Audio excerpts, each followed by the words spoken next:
Todos encontraram?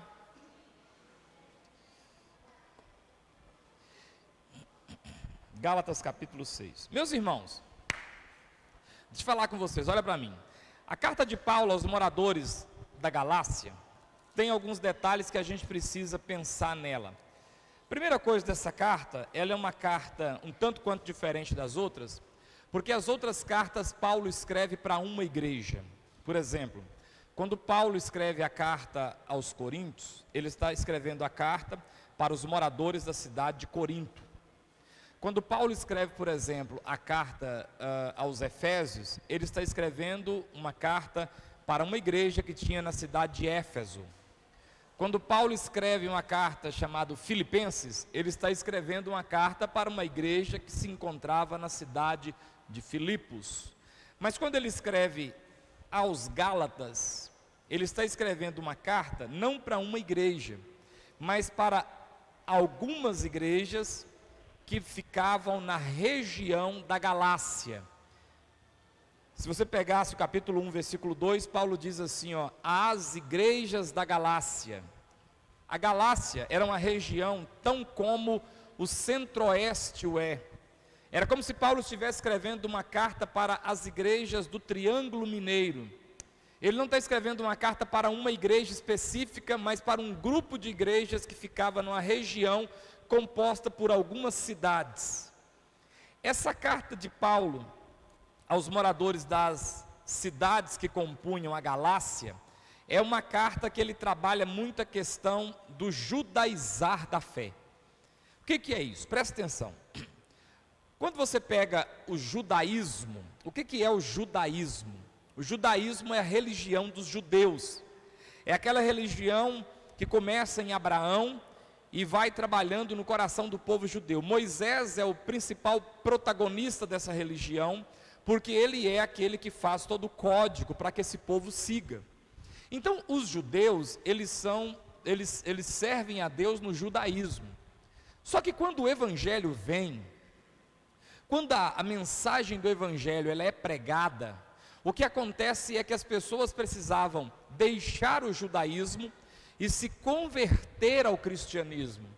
O cristianismo, ele é, de certa forma, oriundo do judaísmo, mas ele não é ramo do judaísmo. O cristianismo tem valores e princípios que são diferentes do judaísmo. Existem práticas no judaísmo, que é uma religião, que nós do cristianismo não fazemos, não cabe para nós. Porque a priori, é lógico que não agora, mas a priori, o judaísmo, como o próprio nome diz, é a religião dos judeus. O que acontece? O evangelho então começou a ser pregado. A primeira cidade que começa com o evangelho é ali Jerusalém. A igreja nasce na casa da mãe de João Marcos, num cenáculo, numa sala. O Pentecostes acontece ali. Naquele dia que o Espírito Santo desce sobre aqueles 120 que estavam reunidos naquela sala, havia pessoas de vários lugares do mundo naquela cidade, e eles ouviram falar das grandezas de Deus na sua própria língua materna, conforme Atos 2. O que aconteceu é que as pessoas saíram dali cheias daquela graça e daquela unção, e começaram a pregar o evangelho por onde passavam. Nesse acontecimento, começou a se converter judeus do judaísmo e judeus das várias religiões. Havia um pool de cidades na região da Galácia. Essas cidades foram alcançadas pelo evangelho. Gentios foram se convertendo nessas cidades, convertindo na cidade A, na cidade B, na cidade C. Pequenos grupos, pequenas igrejas começaram a nascer. E o que aconteceu foi que alguns da circuncisão, alguns que eram convertidos ao cristianismo, mas que não haviam largado os ranços do judaísmo, começaram a entrar no meio desse povo e começaram a colocar no meio da igreja regras, observações, cobranças e práticas que fazia parte da antiga religião deles. Quando você percebe, a tarefa dessa semana é ler Gálatas. Eu li Gálatas, eu cheguei aqui para ligar o climatizador, eu chego mais cedo, e eu li Gálatas de 5 e pouco até uns 20 minutos, eu li Gálatas todo. São 6 capítulos, pequenos. Se você quiser, você pode ler um capítulo, um capítulo por dia. E você fecha o livro de Gálatas, na carta de Gálatas, essa semana.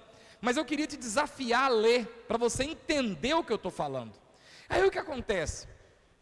As igrejas começaram a ficar alegres, as pessoas se converteram, as pessoas começaram a aceitar Jesus, os gentios, e eles começaram a largar as práticas que eles faziam, não é? Eles começaram a abandonar as práticas antigas. Aí, nesse inteirinho, começa a chegar algumas pessoas, e entrando no meio deles, começaram a dizer para eles: olha, vocês aceitaram Jesus, mas vocês precisam observar algumas práticas do judaísmo, porque se vocês não observarem estas práticas do judaísmo, vocês não vão ser salvos, vocês vão se perder, vocês vão fazer esse serviço de aceitar Jesus à toa, porque vocês ainda precisam observar algumas práticas do judaísmo.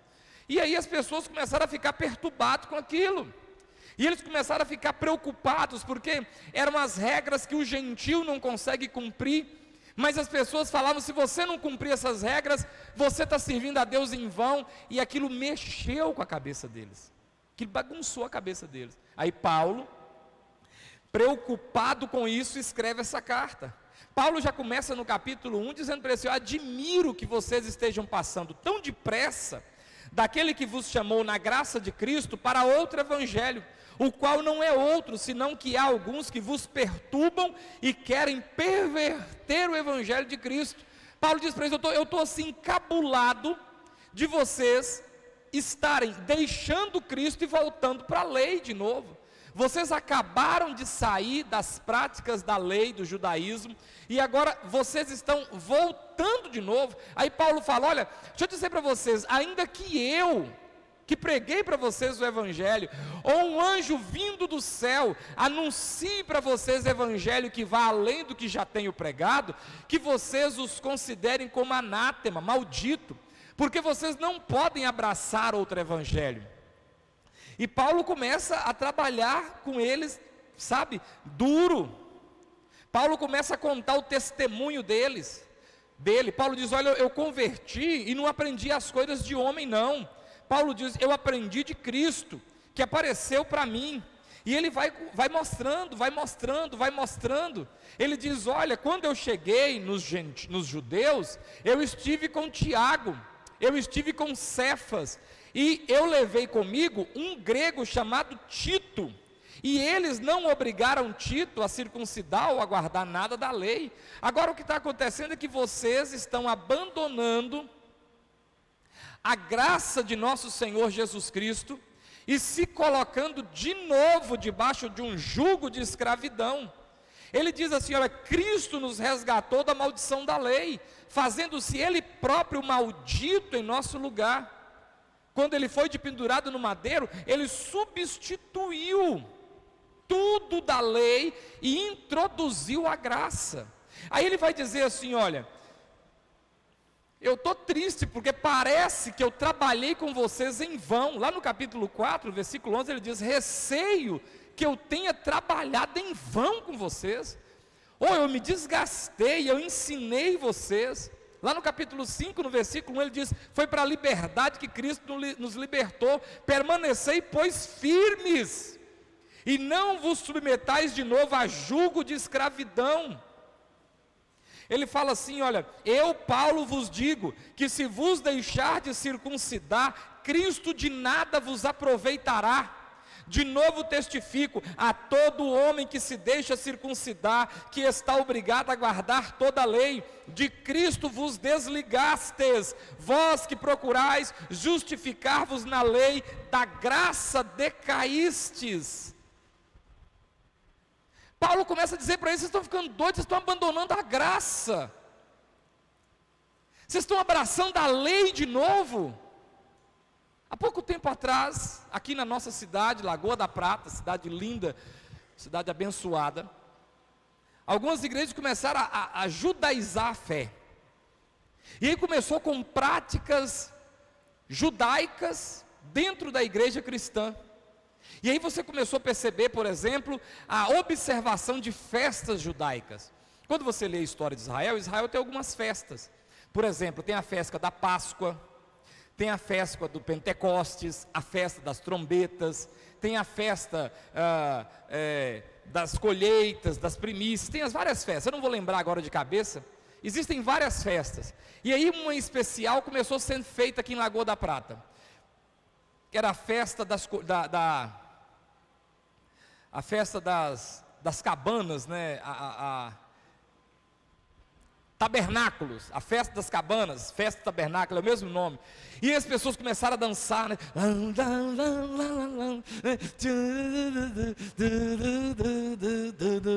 Aquelas músicas judaicas, e aquelas cores azul, e os irmãos com bandeirola, e aquilo, e a igreja tem que fazer essas festas. E eu ficava olhando aquilo e falava, gente, a igreja não tem que fazer essas festas.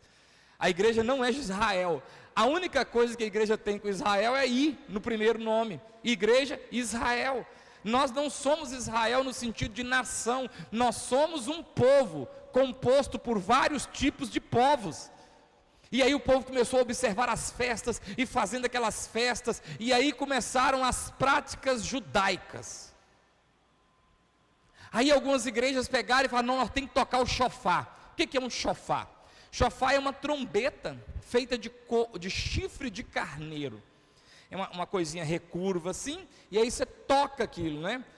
Se for maior, um shofar grandão, aquilo chama iemenita, é feito de chifre de antílope. Aquilo emite um som lindo.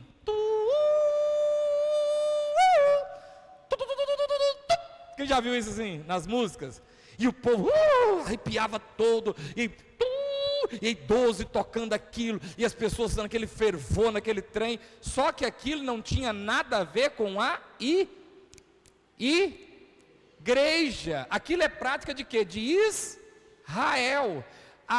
Se eu pegar isso e fizer de forma pedagógica, se eu fizer isso para te ensinar, é uma coisa, mas eu fazer isso como obrigação da igreja é outra coisa.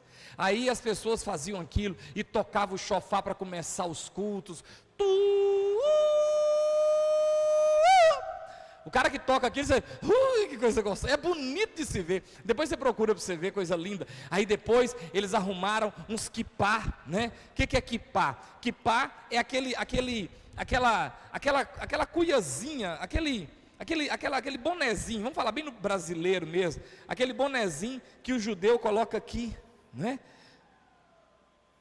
E as pessoas começaram a ir para a igreja, os homens, só o homem que usa, com aquilo na cabeça, né? O quipá.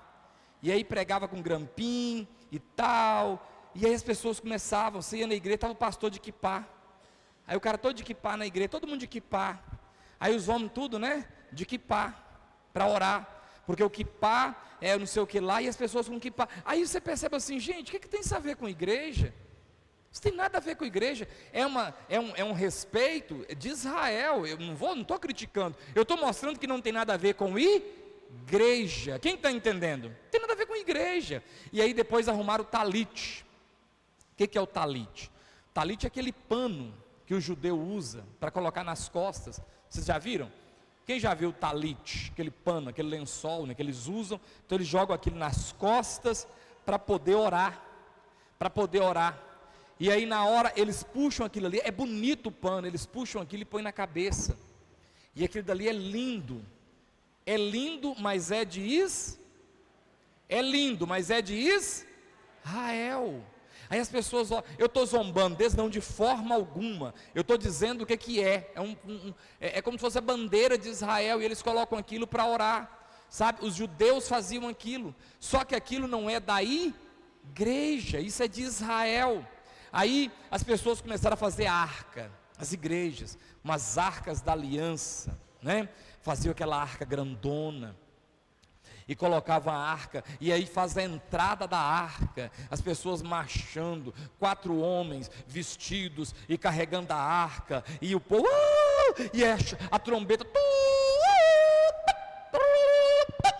e o povo, a igreja, sabe, aquele fervor, só que não. Deixa eu te contar uma coisa sobre a Arca da Aliança. A Arca da Aliança é uma caixa mortuária que Deus mandou Israel fazer para que Deus pudesse desconectar Deus de imagem, porque Israel estava acostumado a associar Deus a uma imagem, porque Israel ficou no Egito, servindo as divindades pagãs, e ele estava acostumado a ver ídolos. Aí, para desconectar, Deus fala com Moisés: faz uma caixa. Aquilo é uma caixa mortuária. Aí coloca na caixa isso, aquilo outro, e ó para você ver, fazia a caixa, e pegava a caixa e colocava de trás de uma cortina grossa. Lá atrás, essa cortina chamava, de trás dessa cortina, esse lugar lá, chamava Santo Lugar, é o Santo dos Santos, é o lugar santíssimo. Uma vez por ano, quantas vezes? Uma vez por ano, o sumo sacerdote, para fazer uma oferta pelo pecado da nação, amarrava uma corda na cintura, e ele entrava dentro desse santíssimo lugar. A roupa dele tinha sinos, que quando ele mexia, os sinos balançavam, fazia aquele barulho. Ele mexia, fazia barulho. Então amarrava-se aquela corda na cintura do sumo, presta atenção, não é sacerdote, é o sumo sacerdote, amarrava aquela corda na cintura dele, ele entrava de trás daquelas cortinas, quantas vezes por ano? Uma vez por ano. E lá atrás dessa cortina, o que tinha lá atrás? A Arca da Aliança. E ele fazia ali as ofertas ali pela paz, para que pudesse tirar o pecado de Israel, mas poderia ser que ele morreria lá dentro, e ninguém poderia entrar de novo para tirá-lo lá, e para que ele não ficasse lá fedendo, então as pessoas, se acontecesse o caso do barulho da roupa parar, então as pessoas puxavam pela corda, porque não pode entrar lá. Agora vê se tem conexão. Uma cultura que mostra essa Arca da Aliança, que é uma presença de Deus, que simboliza a presença de Deus. Aí eu pegar agora um negócio que ficava escondido, que é capaz de muitos judeus nasceram, cresceram e morreram e nunca viram a arca, porque a arca só era vista mesmo pelo sumo sacerdote uma vez por ano. Agora eu faço uma arca grandona e boto aqui no altar para todo mundo ver. Julga aí você se não está desconecto, se não falta um pouquinho de entendimento nisso aí. Pois o negócio era para ficar escondido, aí eu faço para ficar na frente. Quem está entendendo diz amém. É coisa do judaísmo. Aí você pega um outro símbolo, você tem com ele aí, Edu, menorá. Aí pega para um símbolo chamado menorá. É lindo, menorá é lindo. Eu sou apaixonado com menorá. De todos os símbolos de Israel, o que eu mais acho bonito é o menorá. Só que o menorá, o candelabro, ele não é um símbolo para mim, para a igreja. Esse aqui é o menorá. Lá em Israel, no templo, tem ele, é grandão. Aqui nessas pontas, aquele dali está com 9 pontas, mas na verdade são 7. Coloca-se óleo dentro deles e acende ali o pavio e fica ali aquelas lâmpadas acesas. Aquilo tem um significado, aquilo tem um simbolismo. Eu posso pregar para a igreja e falar do simbolismo, e falar do significado, e falar o que aquilo simboliza, o que aquilo representa. Eu posso fazer um projeto de uma arca, e trazer as crianças da EBD, e colocar aquilo em cima de uma mesa, e mostrar para eles, olha, funcionava, era assim. Esses querubins aqui em cima da arca simbolizavam isto. Essas varas que colocavam na arca, é porque ninguém podia tocar na arca. A arca deveria ser carregada nos ombros do sumo sacerdote. Eu poderia contar para eles que Davi uma vez tentou carregar a arca em cima de carro de boi, e quando Uzá tocou na arca, ele foi fulminado pela glória de Deus, porque ele não era sumo sacerdote, ele não poderia tocar na arca. Eu poderia ensinar para eles essas coisas, mas de forma pedagoga. pedagógica, não de forma cultica, não introduzir esse elemento no culto, no cotidiano cultico da igreja. O que eu preciso é mostrar para eles, eu preciso ensinar, meus meninos aqui, os adultos, vão fazer uma festa da Páscoa, de forma o quê? Pedagógica. O que era a Páscoa? Domingo, nós vamos fazer a festa da Páscoa. Vocês arrumam lá uns lençol, vocês entram na internet, fazem umas combinação de cor, marra aqui e ali, e nós vamos fantasizar como se nós fôssemos antigos judeus, e aí nós vamos fazer, eu vou mandar assar um carneiro, pronto, pedagógico. Quem está entendendo? Vou fazer isso uma vez na vida, acabou, é só ensinar, não tem nada contra, mas eu introduzi isso na dinâmica cultica, como se isso fosse necessário para cultuar a Cristo? Não. Aí eu pego o menorá, coloco o menorá lá, aí o menorá fica lá na igreja, lindo, o povo olhando para aquele menorá, achando aquilo o máximo. Eu não estou ensinando nada, a não ser voltar o povo para a prática antiga. E isso estava acontecendo nas igrejas que Paulo abriu na região da Galácia. As igrejas começaram a abandonar a Cristo, e começaram a encher de práticas judaicas, de práticas que não eram mais necessárias. Aí Paulo escreve essa carta falando: para com isto, vocês estão misturando as coisas, vocês estão colocando coisas no lugar de Cristo, vocês estão enchendo o coração de vocês de penduricalhos, de objetos, de bibelôs, que não tem nada a ver com Cristo. Não vai sobrar lugar para Cristo no seu coração. Jesus vai ficar sem lugar no seu coração, porque Jesus não habita no meio desse tanto de coisa. Quem está entendendo diz amém. Aí Paulo escreve essa carta. Escuta, você tem que tomar cuidado, para que você, sendo cristão, não fique enchendo sua fé de coisinha. Você crê em Deus, mas tem uma oração de um santo guerreiro. Você crê em Deus, mas tem um pé de coelho guardado que te dá sorte. Você crê em Deus, em Jesus, mas você tem um trevo de 4 folhas que você não abre mão dele. Você crê em Jesus, mas você tem uma medalhinha sagrada e ungida lá no Ceará. Você tem que pensar, um dia o profeta Elias chega diante da nação de Israel, que estava contaminada e bagunçada pela prostituta Jezabel, a rainha maldita. A rainha maldita havia tirado Israel dos trilhos do monoteísmo, e tinha eleito 400 profetas que serviam a Baal, 450 que serviam a Azerá, 850 profetas. Aí a palavra diz que Elias se coloca como homem de Deus e grita para Israel: eia, escolhei hoje a quem vocês vão servir. Se Baal é Deus, servi a Baal, mas se o Senhor é Deus, servi ao Senhor.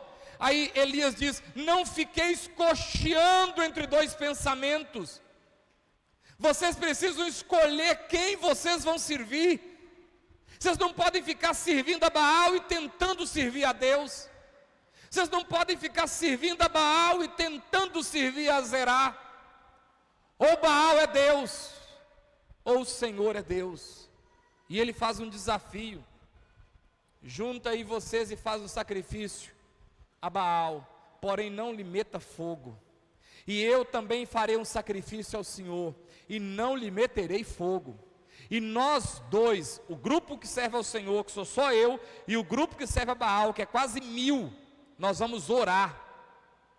E há de ser que o Deus verdadeiro vai responder com fogo, e vai queimar a oferta que nós estamos dando. Diz a Bíblia que eles pegaram, e eles mataram um carneiro, um boi, e eles fizeram um altar, e eles colocaram lá os quartos dos boi em cima daquele altar, e começaram a dançar ao redor daquele altar. Baal, responde Baal, responde Baal, ô Baal, responde Baal, manda fogo Baal. E quando já estava quase acabando o horário, Elias começou a zombar deles. Elias começou a falar: grita mais alto, porque há de ser que ele está dormindo. Grita mais alto, porque pode ser que ele saiu de férias. Grita mais alto, porque pode ser que ele está longe e não está escutando vocês.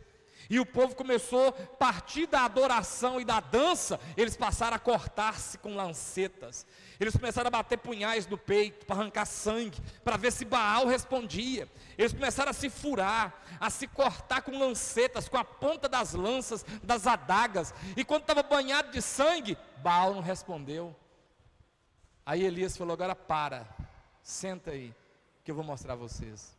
Diz a Bíblia que Elias pegou, tirou as cinzas, olha que coisa linda, tirou as cinzas do altar. Cinza é remover tudo que é velho, que não está prestando mais, que um dia funcionou, mas agora não funciona mais. Elias recolhe as cinzas, tira aquilo tudo. Elias pega 12 pedras e recoloca elas em circunferência, representando as 12 tribos de Israel. Elias está restabelecendo a autoridade. Elias está restabelecendo os marcos que não podem ser removidos. Preste atenção, existem marcos na fé que não podem ser removidos. Elias está colocando lá as 12 pedras. Aí Elias pega um bezerro, sacrifica o bezerro, coloca ele lá, as partes, coloca sementes. Elias pega um enxadão, cavaca, uma cava ao redor, faz um buraco ao redor, um círculo ao redor do altar. E Elias fala com eles assim: pega água, e pegam a água e jogam no altar. Pega mais, e jogam mais água. Pega mais, e jogam mais água. Pega mais, e jogam mais água. Até que o suco que ele abriu, o buraco que ele abriu ao redor do altar, estava cheio d'água. A carne molhada, as sementes molhadas, as pedras molhadas, ao redor tinha água, encheu estava uma meia piscina de água. Devia ser até uma cena feia, aquele tanto de carne misturado com água, sangue. Aí Elias levantou as mãos e falou: Senhor, se o Senhor é Deus sobre Israel, bota fogo nesse trem. Elias não calou a boca. Quando ele acabou de falar, um raio saiu dos céus, bateu naquela oferta. Diz a Bíblia Sagrada que aquilo pegou fogo, que queimou a água, queimou as pedras, lambeu tudo, queimou tudo. Queimou tudo. Se o Senhor é Deus, serve ao Senhor. Se Baal é Deus, serve a Baal. É isso que Elias está clamando, e é isso que Paulo está falando com os irmãos da Galácia. Vocês precisam perceber o que vocês querem fazer. Se o Senhor é Deus, serve ao Senhor. Mas se vocês querem guardar a lei, então tentem guardar a lei. Eu falei de algumas práticas judaístas, mas você acredita que teve uma que foi pior? Que foi a circuncisão. O que é circuncidar? É retirar a pele do prepúcio do órgão masculino genital. É fazer uma operação de fimose, sem necessidade nenhuma. Porque essa era a aliança de Deus com Abraão, uma aliança feita na carne. Aí sabe o que teve pastor, teve gente que fez, quando começou a judaizar a cabeça? Circuncidou. Pastor circuncidando. Você fazer uma operação por causa de doença é uma coisa. Agora eu estou aqui, eu não vou lá, porque se eu não circuncidar eu não sou salvo. Quem está entendendo qual foi a ideia? Se eu não for lá fazer essa operação, eu não sou salvo. Irmão, você não é salvo porque fez a operação de fimose. Você é salvo porque você tem Jesus na sua vida. E aí chega no versículo que eu queria ler com vocês, que é o capítulo 6, versículo 15, que Paulo diz assim: pois nem a circuncisão é coisa alguma, nem a incircuncisão, mas o ser nova criatura. Eu vou ler mais uma vez. Nem a circuncisão é coisa alguma, e nem a incircuncisão, mas o ser nova criatura. O que Paulo está dizendo para os irmãos da Galácia? Paulo está dizendo: vocês têm que parar de ficar servindo a Cristo com práticas antigas da sua fé. Isso fala com nós hoje aqui. Eu não posso servir a Deus, a Jesus de Nazaré, com as práticas antigas da fé que eu tive. Eu preciso me entregar a Cristo e confiar que Cristo é suficiente para resolver meu problema, que Cristo dá conta de resolver meu problema, que eu não preciso de mais nada, que a minha salvação foi comprada, foi paga, suficiente. Quando Jesus está na cruz, nos seus últimos suspiros, Jesus disse assim, ó: está consumado. Posso ouvir um amém?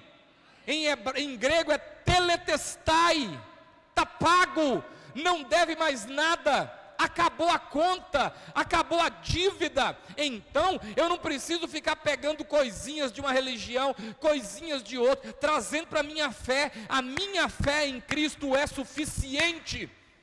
O que Cristo fez na cruz do Calvário pagou todo o preço que eu precisava, eu não tenho que fazer mais nada. Eu vou matar uma galinha na encruzilhada, que é para ajudar. Eu não preciso, pega essa galinha, faz um caldo e me chama para comer com você. Mas não faz isso na encruzilhada não tem nada a ver com a nossa fé. A Bíblia proíbe isto.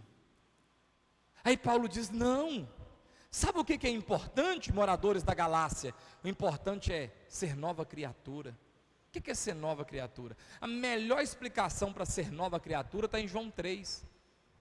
Quando o mestre da lei procura Jesus de noite, e ele chega para Jesus e fala, bom mestre, o que eu tenho que fazer para ir para o céu? Aí Jesus responde para ele, você sabe o que você precisa fazer? Você precisa nascer de novo. Aí Nicodemos fala assim, mas como assim? Eu sou um homem velho, como que eu vou voltar de novo no ventre da minha mãe e nascer? Aí Jesus acode, a Bíblia fala assim, acudiu Jesus, falou, você está ficando doido, Nicodemos? Você é um cara mestre da lei, você é um advogado da lei, você não está entendendo o que eu estou te falando? Quando eu digo nascer de novo, não é voltar no ventre da sua mãe, não é da carne, Nicodemos, não é do sangue, é do Espírito. Você precisa nascer de novo, não na carne, porque não tem jeito de nascer na carne de novo. Você precisa nascer de novo, é no Espírito. Você precisa de um encontro verdadeiro, salvador e transformador. Sabe o que é, irmãos? Vem comigo em Efésios, capítulo 4. Só viram as 2 páginas aí. Sabe o que nós precisamos mesmo? Não é tocar a trombeta, não é usar talite, nós não precisamos usar quipá na cabeça, nós não precisamos guardar o 7º dia, nós não precisamos fazer circuncisão. Sabe o que nós precisamos mesmo? Mudar de vida. Amém ou não amém? Ser nova criatura. E é isto que Paulo está escrevendo agora aos irmãos de Éfeso. Paulo escreve no capítulo 4, Paulo vai trabalhar sobre essa mudança de vida. Paulo vai dizer aqui no capítulo 4, se você pegar o versículo de 1 a 6, ele fala sobre a unidade da fé. Há um só Deus, há uma só fé, um só batismo, um só Senhor. E ele vai trabalhando. Depois do versículo 7 até o versículo 16, Paulo trabalha a questão de Cristo separando homens para serem apóstolos, profetas, evangelistas, pastores e mestres. E no versículo 11, Paulo fala isso. E ele concedeu uns para apóstolos, outros para profetas, outros para evangelistas e outros para pastores e mestres. No versículo 12, Paulo diz o objetivo, por que Jesus fez isso.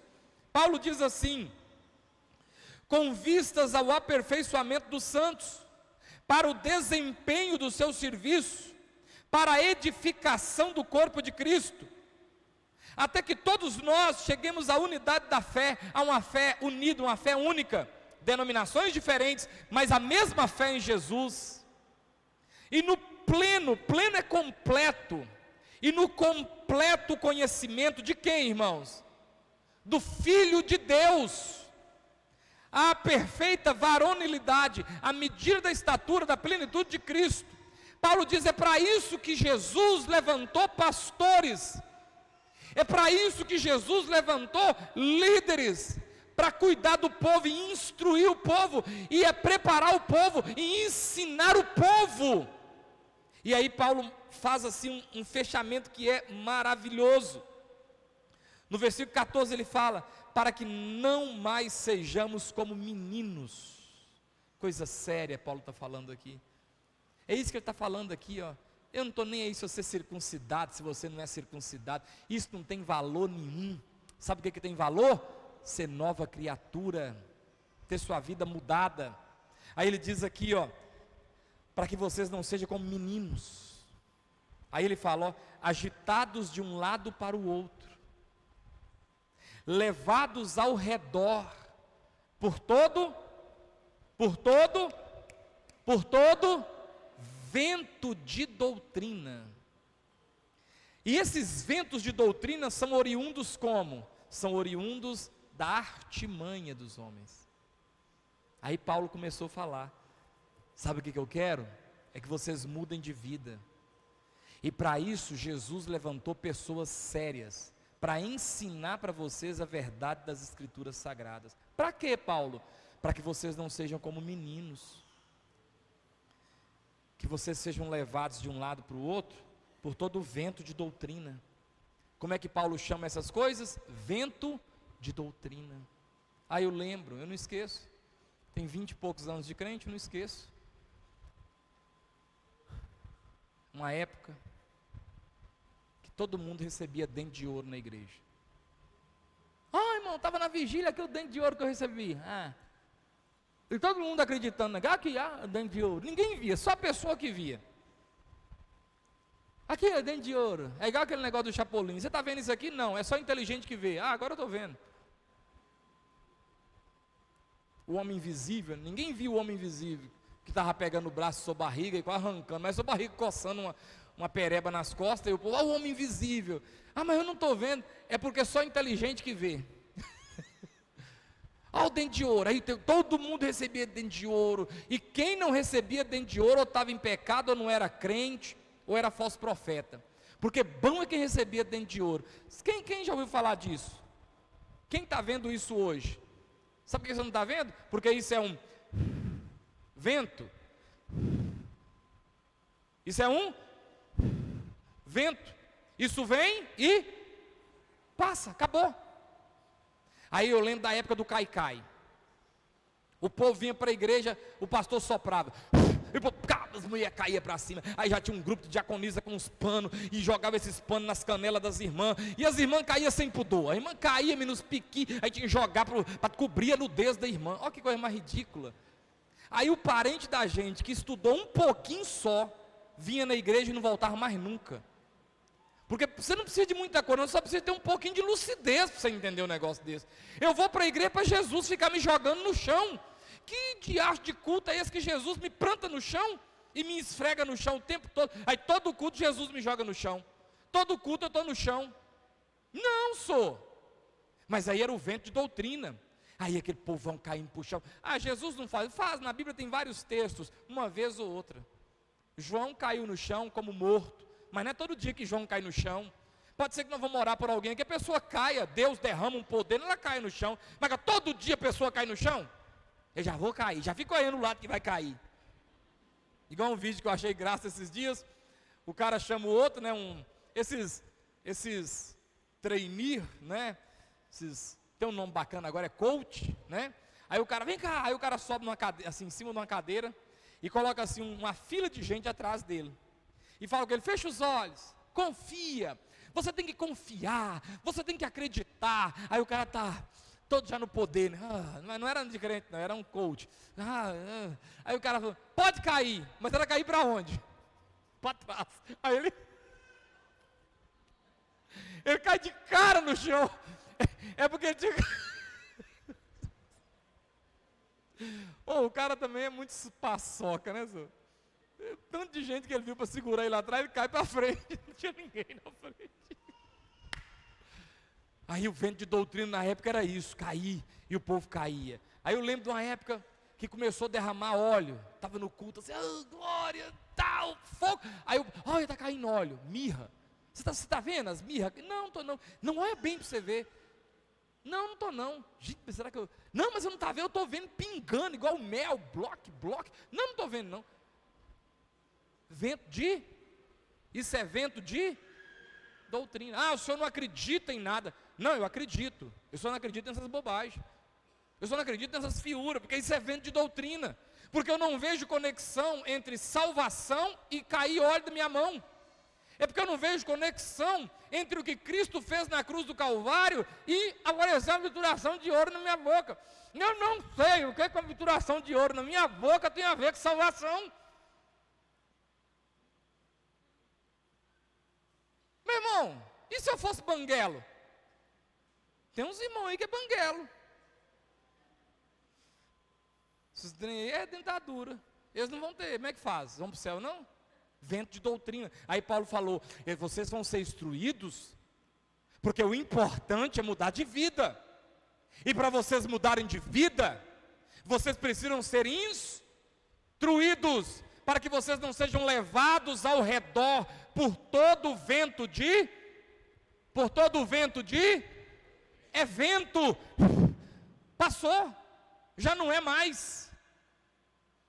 Eu lembro uma vez que o pessoal ia para o monte, eu já vi coisa nesses 20 anos de crente, ia para o monte, graveto pegava fogo, e o povo, olha aqui o graveto pegando fogo, eu cansei de ver, olha, você está vendo não, olha a brasa, e aí, se você falar alguma coisa igual eu estou falando aqui, critica, você também não acredita em nada, mas gente, o que tem a ver minha salvação com um graveto pegando fogo? Não vejo conexão, eu não vejo sentido nisso. O que eu vejo sentido é adorar a Deus, é sentir a presença do Senhor na minha vida, é eu ver uma pessoa ser mudada, transformada, e eu começo a ver isso, sabe de quê? Na roupa, no modo de pentear o cabelo, no modo de esconder as tatuagens que fez quando não era crente. Eu começo a ver isso, é quando a pessoa começa a pagar as contas dele em dia, é quando a pessoa começa a consertar o vocabulário dela. Tinha um vocabulário chulo, e ela solta uma palavra chula, e ela recolhe a palavra de novo, desculpa, é o hábito antigo, estou abandonando. Você vê a pessoa mudando de vida, é isso que Paulo está falando, essas coisas não importam, se circuncidado, se não circuncidado, o que Jesus quer é que você mude de vida. E aí Paulo diz, é para isso que Jesus separou líderes na igreja, para instruir o povo, para que o povo aprenda, para que o povo não seja como menino, que é levado ao redor por todo o vento de doutrina, de acordo com as artimanhas dos homens. Tem um tanto de gente em Lagoa da Prata desviado, ódio do evangelho, fica aí entrando no Facebook criticando, que igreja de ladrão, não, é porque você se deixou levar por todo o vento de doutrina. Teve um pastor que me tomou o trízimo, é porque você é um bocó, porque se você lesse a Bíblia, saberia que nem existe essa palavra trízimo, tenha dízimo. Porque o pastor tomou meu carro. É porque você não lê Bíblia. Porque se você lesse um pouquinho de Bíblia, você sabia que não tinha nada disso. Você não tinha que dar carro seu, coisa nenhuma. Isso é ser levado ao redor por todo o vento, por todo o vento, por todo o vento de doutrina. Porque aparece. Toda hora aparece um trem. É como uma tiririca no jardim, aquela graminha maldita, você não consegue vencer. Você arranca ela hoje, amanhã ela, oi, você arranca ela, oi. Começa a adorar esses objetos. Uma vez eu fui fazer uma visita mais Sueli na casa de uma mulher, e ela tinha um negocinho, tipo isso aqui, atrás do sofá. E eu cheguei, sentei no sofá, Sueli sentou, a mulher sentou, nós conversamos, que tinha que conversar, oramos. Aí a mulher falou assim, vou pegar um café para nós, pastor. A pior coisa que você faz na vida é deixar alguém na sua sala sozinho quando você vai lá pegar um café. Nunca deixa. Você chama alguém para ficar na sala com eles, porque é você virar as costas, eles começam a olhar. E eles dão toque um para o outro.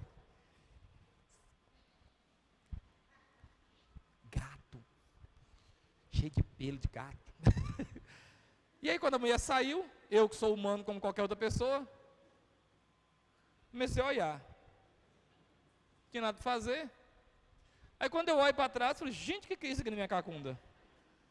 Tinha uma banquetazinha assim, mas não cabia de tanto trenzinho, penduricalhozinho, trombetinha, arquinha, botijinha, martelinho do Chapolin, tanto de trem. Eu até preferia gritar que era do Chapolin para não ser do Thor, porque se fosse do Thor era pior, do Chapolin, Colorado.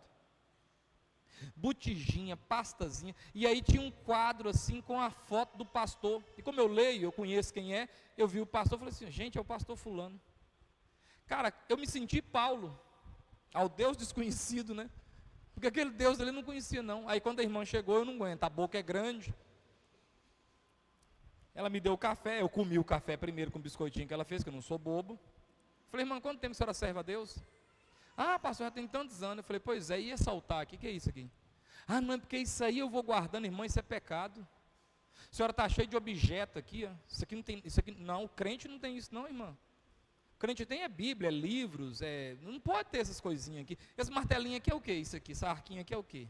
Essas pedrinhas aqui é o que? Ah, a pedrinha que Davi derrubou o gigante, você ainda tem essa pedra até hoje? Como é que a senhora achou isso? Porque a pedra ficou encravada na cabeça do gigante. A senhora achou ela? Não pode não, senhor. Ou, dia 31 de outubro de 1517, Martim Lutero já deu um grito na porta do castelo da igreja de Wittenberg, dizendo que estava errado. Isso no século XVI. Ele pregou contra as indulgências. Não, irmão, não acredito nisso aí não, irmão, você tem que gritar aí na... Cadê? Engraçado que a Bíblia eu não estou vendo. Está vendo, irmãos, o que é vento de doutrina? Quem está entendendo o que eu estou dizendo? Isso é vento de doutrina. Você fica acreditando nessas coisas, colocando sua fé nesses trem. E aí o principal, André, que é quem? Jesus, você nem sabe quem é. É por isso que as músicas hoje, elas não estão nem aí para Jesus. Por quê? Porque as pessoas, elas estão confiando nessas coisas. Estão depositando sua confiança nessas coisas. Sabe o que é que Paulo falou que é importante? Mudança de vida. E aí, Paulo diz assim, ó, versículo 17. Não, pega comigo aqui. Não, versículo 17, sim. Que isso aqui é importante. Efésios 4:17. Isso, portanto, digo e no Senhor testifico, que não mais andeis como também andam os gentios, na vaidade dos seus próprios pensamentos, obscurecidos de entendimento, alheios à vida de Deus por causa da ignorância em que vivem, pela dureza do seu coração. Duas palavras Paulo diz aqui importante: ignorância e coração duro. O que é ignorância? É não saber. Gnose é saber. O ig, o prefixo in, está anulando a outra palavra. Simpatia, antipatia, quer dizer, é o contrário de simpatia. Quando fala ignorância, está dizendo não saber. E a outra, coração duro. Aí ele diz: os quais, tendo se tornado insensíveis, se entregaram à dissolução, para com avidez cometerem toda sorte de impureza. Mas não foi assim que aprendestes a Cristo, se é que de fato tendes ouvido e nele fostes instruídos, segundo a verdade em Jesus, no sentido de que quanto ao trato passado, presta atenção, quanto ao trato passado, olha o que aconteceu: vos despojeis do velho homem, que se corrompe segundo a concupiscência do engano, e vos renoveis no espírito do vosso entendimento, e vos revistais do novo homem, criado segundo Deus em justiça, retidão, procedência da verdade. A peça que as crianças fizeram aqui, o menino do Davi estava vestido de assaltante, sei lá, de bandidinho. Aí o Mateus estava personificando Jesus, fez o que quando entrou no coração daquele menino? Arrancou aquela touca, arrancou o óculos, jogou a arma no chão, tirou aquela blusa, aquele capu que estava com ele. Quando aquele menino que ficava chorando, filho deles ali, que quando Jesus, Mateus representando Jesus, entrou no coração, trouxe alegria. Aquela menina totalmente desprovida, que ficava só tirando foto e curtindo, vaidosa, quando Jesus entrou no coração dela, ela abriu mão daquilo. É isso que Paulo está falando que é importante, é mudar de vida, é ter sua vida trocada, transformada, é você mudar a sua estrutura de vida. Paulo diz: tira a roupa do velho homem, no 24, e vista a roupa do novo homem. Você tem que vestir uma nova roupagem. Você tem que mudar a sua vida. E aí Paulo dá uma lista nos próximos versículos, dizendo assim, ó: por isso, deixando a mentira, fale cada um a verdade com o seu próximo, porque somos membros uns dos outros. Paulo diz assim, ó: para de mentir, você mudou de vida. Tem gente que só mente, e mente, e mente, e é mentiroso, e não fala a verdade. A mulher não confia, o marido não confia, o patrão não confia, a mãe não confia, ninguém confia, porque só fala mentira. Ele fala mentira para ele: estou magro. Isso é mentira. Sou bonito. Paulo diz: deixa a mentira, você mudou de vida, larga a mentira, para de mentir. Aí Paulo fala assim, ó: irai-vos e não pequeis. Pessoa iracunda, mal-humorada, ranzinza. Lá vai, minha irmã, uma vez no mês, ali uns 2, 3 dias, você ser ranzinza, dá para aguentar, mas você ser ranzinza 33 dias no mês, vá caçar um serviço para você, senhor? Porque eu tenho um problema, vá se tratar. Porque a minha TPM, não, isso não é TPM, não, isso é tensão o mês todo, é TMT. Porque pré-menstrual é uma coisa, do mês todo eu nunca vi isso. Vá procurar um médico, um psiquiatra, vai tomar uma cibalena para você melhorar. Caçar uma trouxa de roupa, um trem. Não, aquela rirá, uma resposta. Aí o marido grosseiro com a mulher o tempo todo. Amor, quem é que aguenta dormir com um homem grosseiro? Assim, no caso da mulher, né? Que nem se não for grosseiro, não dá para dormir. Isso é besta. Estúpido. Pensou um pastor grosseiro? Ô pastor, tudo bem? Tudo bem o quê, irmão? Pastor, ora por mim. Ora você mesmo. Está ficando doido? Ninguém congrega com um homem desse, não. Irai-vos, mas não peca, para. Aí ele fala aqui no 27, nem deis lugar ao diabo. Fica dando lugar ao diabo. Irmãos, escuta, tem coisa que é dar lugar ao diabo. Olha para você ver, sem julgar ninguém. Um pai de família pega seus 2 filhos, põe no carro com a sua esposa e vai para uma reunião de amigos, coisa sadia. Não acha lugar, resolve voltar para trás, umas 8 e pouca da noite. Você vê que está cedo, com um filho de 7 e de 10 anos. Então não é uma farra, é uma coisa de amigos. Comigo, com você, com qualquer um. Aí o outro está não sei onde, bebendo, fazendo mais não sei o que lá. Aí entra num carro, gente, e pega uma BR. Não, eu dou conta, rapidinho eu chego lá. E aí o cara vem e bate na traseira de um pai de família. E mata uma criança de 10 anos. Eu não sei se você é igual a mim. Irmão, você quer abalar minha estrutura, mexer com a criança. Eu abalo todo, eu fico descompensado. Criança é um negócio sagrado. Você presta atenção. A primeira construção que nós fizemos aqui foi um prédio no Paradiso, chamado Aprisco, para dar aula para as nossas crianças, escola bíblica. Dá uma olhadinha, não sei, muita gente nunca subiu ali. Aquilo dali é maior do que muitas casas. Aquilo dali é quase 300 metros de área construída ali em cima. Para quê? Para as crianças. Criança é sagrado. Se tiver um trem para comer e só dá para um comer, dá para o seu filho e morre de fome. É a prioridade. Filho é herança do Senhor. Quem concorda comigo diz amém. Não por causa de um filho, eu estranho com qualquer um. Por causa de uma criança, eu te dou uma cabeçada, um beijo de Glasgow, que eu arranco seu nariz e põe lá na nuca.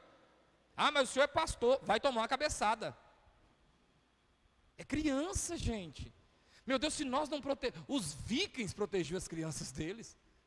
Os romanos protegiam as crianças. Pelo amor de Deus, nós somos mais evoluídos que esse povo. São nossas crianças.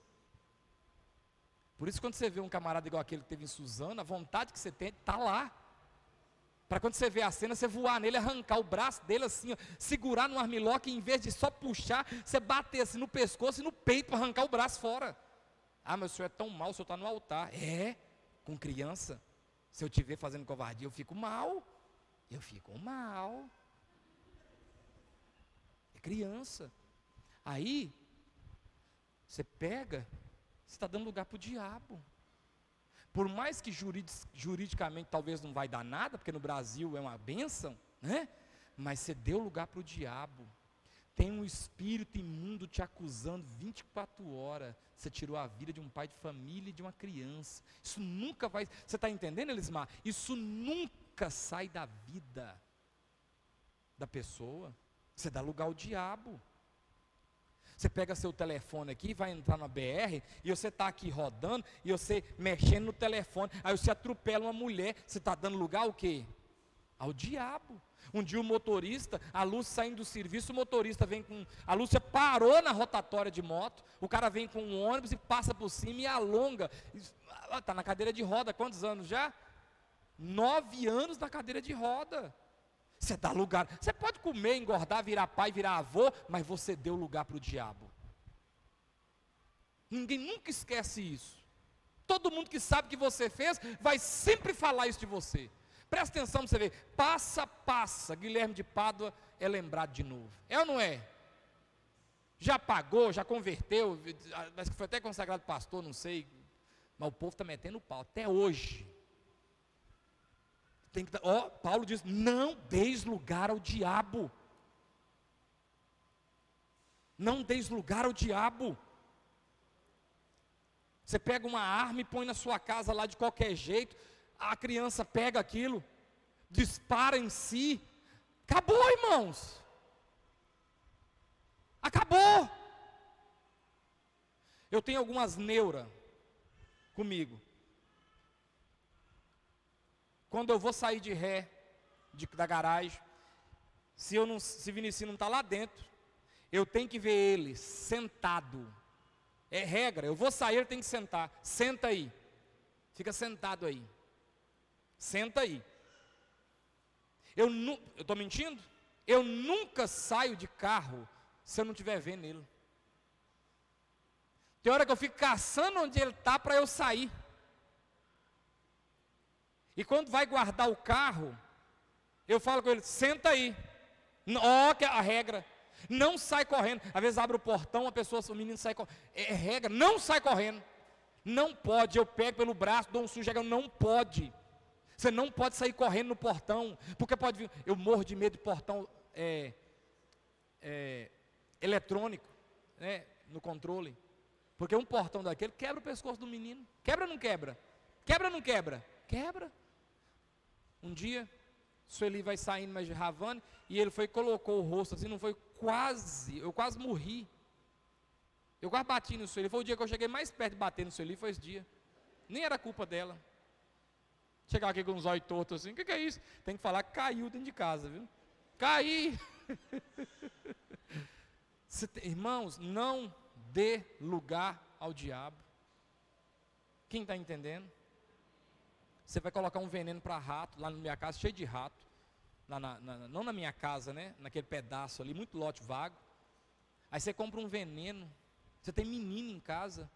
Você está entendendo? Você não pode dar lugar ao diabo. Por quê? Porque menino faz o quê, irmão? Ele vê lá o negócio que ele vai fazer. Ele vai comer. É bicho bobo, é menino, inocente. Não é, Elismar? Vai comer. É menino. Eu lembro de uma vez que Ravane, Bocoió aí, ó, tá grandão hoje, a gente fazendo umas cadeiras no fundo, pegou aquele catalisador de massa plástica. Todo mundo conhece? Massa plástica é aquela coisinha que pinga, é catalisador. Aquilo fede de umas medidas. Ravane bebeu aquilo, não foi isso ali? 2 vezes, é inteligente meu filho. 2 vezes ele bebeu, uma vez em Buritizeira e uma vez em Montalvânia. Catalisador de massa plástica. Olha que menino gostava desse trem. Chega as meninas virar até lanterneiro. Catalisador de massa plástica. Eu quase morri, tendo que segurar Ravana no hospital para o médico enfiar aquela sonda pelo nariz dele lá fora, para fazer uma lavagem estomacal. Eu quase morri do coração. Falei, eu vou perder meu filho. Irmãos, não dê lugar ao diabo. Paulo está falando aqui, muda, não dá não, irmãos. Não dá lugar ao diabo. Quem está entendendo? Vigia quanto a isso. Pega, Uma coisa que eu morro de medo, estou acabando o culto já, eu morro de medo, sabe de que é? É de sumir. Eu tenho pânico com esse negócio. Sumir. Cadê? Não sei. Tanto que eu tô caçando, eu fico olhando onde está. O tempo todinho eu fico olhando. Eu vou na escola, eu sou cheio dessas coisinhas. Não me perturba não, é só prevenção. Eu tenho que ver entrar. Tem que ver entrar.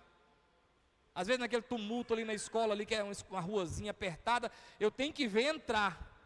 Enquanto não passa o portão, que eu fico olhando, não é que não, eu criei o homem. Ravana está aí, eu criei foi homem. É até demais da coisa, eu nem precisava daquilo tudo. Mas eu tenho que ter esse cuidado, porque eu não quero dar lugar ao diabo. Eu não quero ter isso na minha vida. Você está entendendo? Quem está entendendo? E aí, para concluir, Paulo fala assim, ó, quem furtava, não furta mais. Vai no supermercado e fica pegando uva. Nem lava. Não tem que pegar uma cólera, dar uma desinteria. Aí estou numa virose. É porque você comeu uva suja lá sem lavar escondido. Foi não? Aí fura o iogurte. E a câmera está pegando, ó. Depois está indo nos YouTube aí, né? Tem um vídeo seu rolando no YouTube, tomando iogurte escondido lá no supermercado tal. Leonan.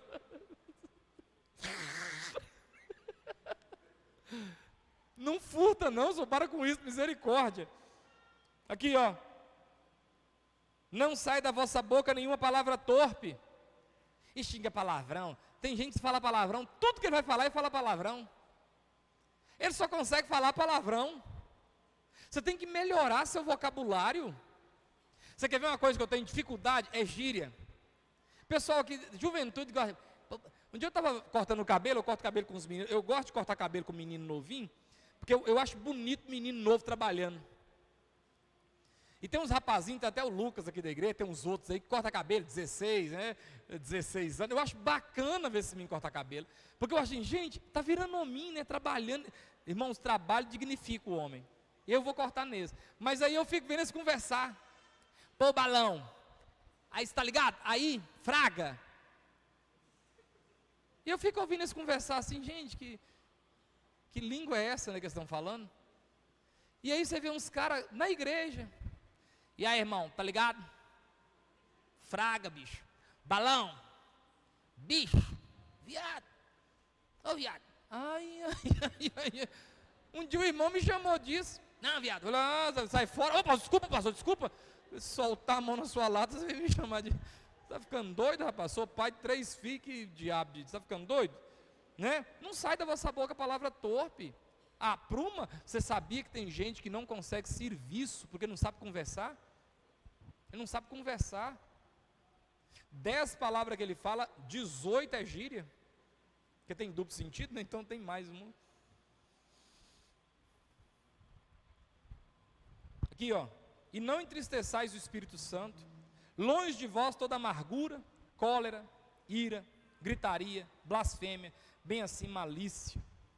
Queridos, essa noite passada, só para concluir, a noite passada eu achei legal demais lá em casa.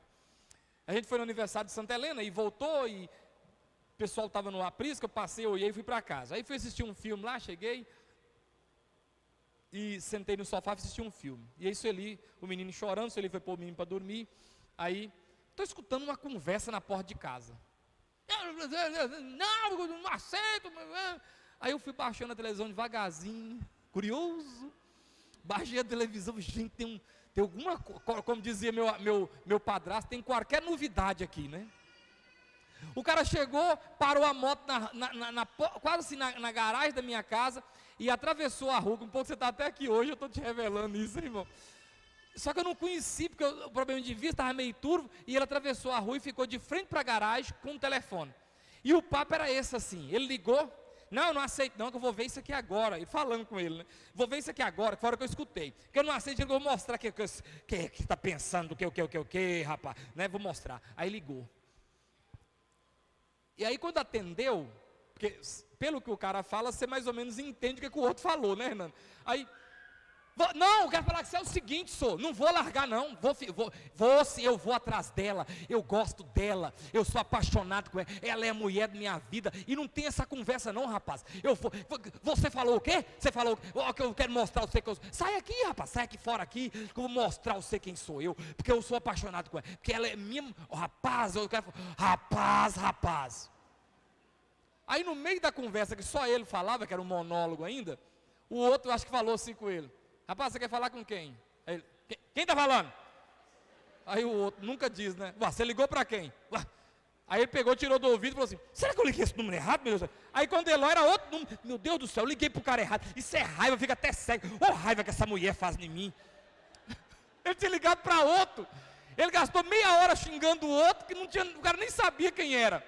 Aí ele ligou de novo, falou, vou falar tudo de novo. E eu sem entender o que era. Gente, esse trem está bacana, mas eu não estou entendendo ainda se o pé da meada. Aí eu fui lá e falei, vou chamar a mulher, porque a mulher entende mais de fuxico. Falei, Sueli, vem cá me dar uma luz aqui. Sueli pegou e veio. Falei, o que está acontecendo? Eu falei, está aí na porta aí. É um negócio de uma mulher, mas só que ele brigou com um cara que era outro, não era? Aí ele ligou de novo.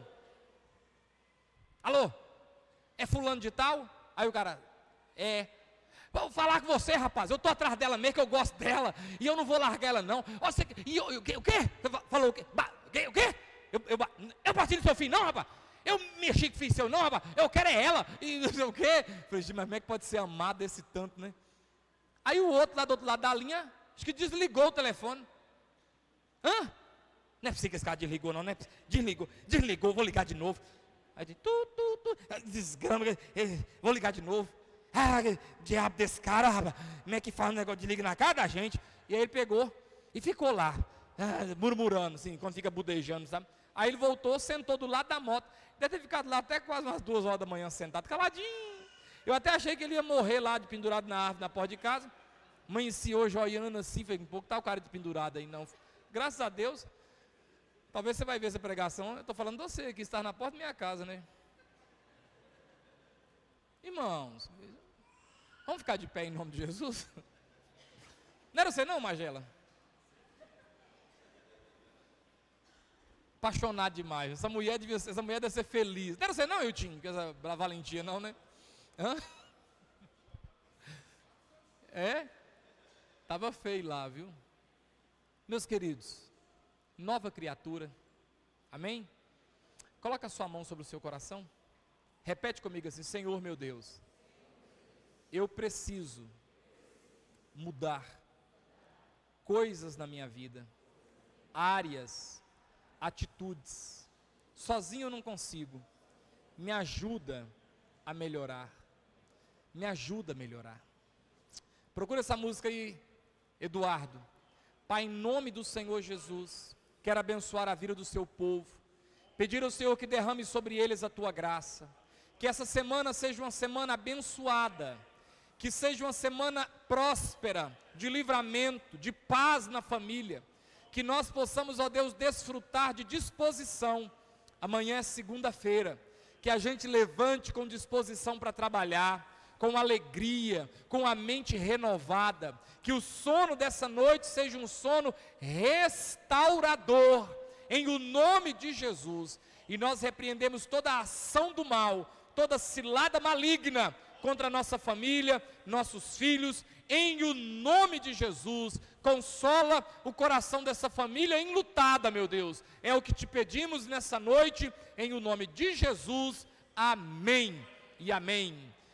Pão de mel do Camilo está ali na porta.